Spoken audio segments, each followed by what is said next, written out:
Langsung ke unsur saja, Saudara Jaksa Penuntut Umum.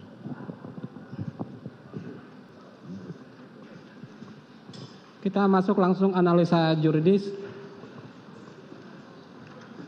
Sebelum masuk dalam pembahasan analisa juridis terhadap perkara terdakwa Ferdy Sambo, maka terlebih dahulu kami akan mengulas teori-teori pertanggungjawaban. Pertanggungjawaban pidana ditentukan berdasarkan pada kesalahan pembuat dan bukan hanya dengan dipenuhi seluruh unsur tindak pidana. Dengan demikian, kesalahan yang ditempatkan sebagai faktor penentu pertanggungjawaban pidana dan tak hanya dipandang sekedar unsur pertanggungjawaban pidana. Seseorang dinyatakan mempunyai kesalahan merupakan hal yang menyakup masalah yang pertanggungjawabkan. Langsung kami masuk ke unsur barang siapa. Unsur barang siapa. Barang siapa adalah unsur pelaku atau subjek dari tindak pidana atau delik. Dengan menggunakan kata barang siapa, berarti pelakunya adalah dapat siapa saja atau siapapun dapat menjadi pelaku. Dengan demikian, delik memiliki padanan istilah yang sama dengan perbuatan yang dapat boleh dihukum.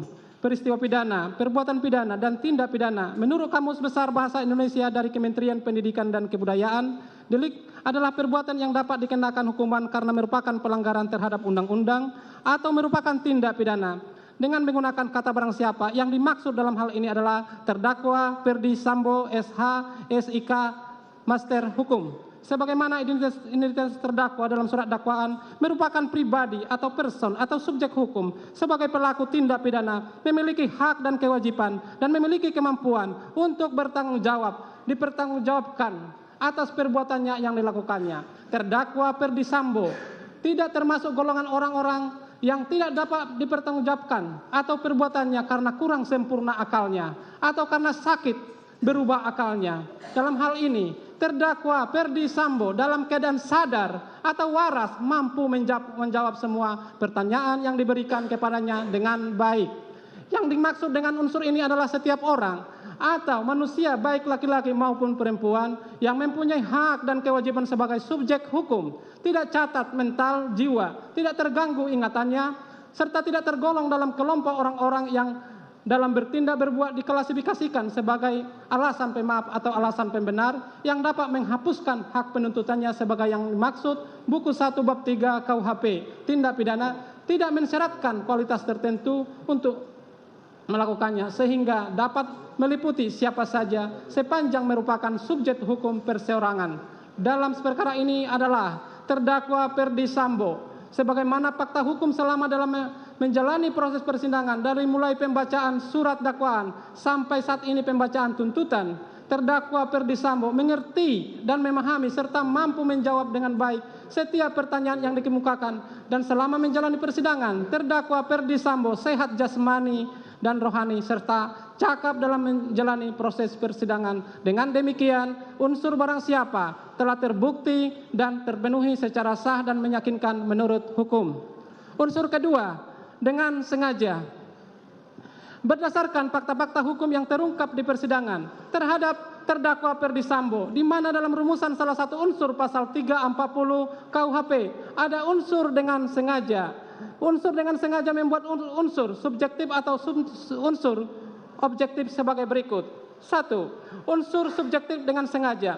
Secara umum, Zainal Abidin Pare dalam buku hukum pidana 1 halaman 246 menjelaskan, unsur dengan sengaja artinya perbuatan itu harus disengaja dan kesengajaan itu harus timbul seketika itu juga. Karena sengaja yang dimaksud dalam pasal 30 KUHP adalah suatu perbuatan yang disengaja untuk menghilangkan nyawa orang lain yang berbentuk dengan direncanakan terlebih dahulu. Bahkan secara umum, sarjana hukum telah menerima 3 bentuk sengaja, yaitu 1. Sengaja sebagai niat, 2. Sengaja sebagai insaf akan kepastian, dan 3. Sengaja insaf akan kemungkinan.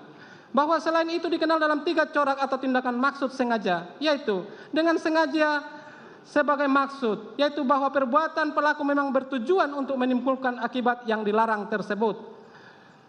Dengan sengaja sebagai sadar kepastian, yaitu bahwa akibat perbuatan pelaku tersebut mempunyai 2 akibat, yaitu akibat yang memang dituju pelaku dan akibat yang sebenarnya tidak diinginkan tetapi pasti terjadi dalam mencapai tujuan pelaku tersebut. dengan sengaja sebagai sadar kemungkinan, yaitu bahwa sesuatu hal yang semula hanya merupakan hal yang mungkin terjadi, tetapi kemudian benar-benar terjadi. Bahwa dari teori kehendak dari 3 corak atau tingkatan maksud sengaja tersebut di atas dapat menyimpulkan maksud sengaja dari adanya kehendak untuk berbuat sesuatu, di mana pelaku mengetahui atau menyadari apa yang diperbuatnya, atau niat, kehendak, maksud, tujuan daripada pelaku untuk melakukan suatu perbuatan pidana, baik sebagaimana maksud atau sebagai sadar kepastian atau sadar kemungkinan. Menurut Anwar, hukum pidana bagian buku 3, halaman 89 mengenai unsur sengaja sebagai niat, yaitu hilangnya nyawa seseorang harus dikehendaki, harus memiliki tujuan.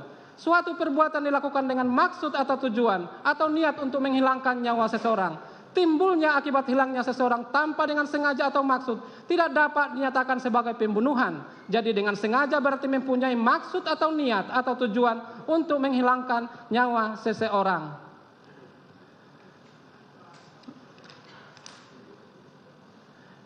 Kesengajaan merampas nyawa orang itu dilakukan setelah timbulnya niat orang lain, unsur yang menunjukkan bahwa merampas nyawa orang itu merupakan perbuatan positif sekalipun dengan perbuatan yang kecil. Kejahatan berupa kesengajaan menghilangkan nyawa orang lain dalam pengertiannya yang umum tentang kejahatan mana pembentuk undang-undang. Selanjutnya juga masih membuat perbedaan kesengajaan menghilangkan nyawa orang lain tidak direncanakan terlebih dahulu. Telah diberi nama dengan kesengajaan menghilangkan nyawa orang lain dengan direncanakan terlebih dahulu, sebagaimana diatur dalam pasal 33 KUHP, sedangkan MOR diatur dalam pasal 340 KUHP. Kami langsung kepada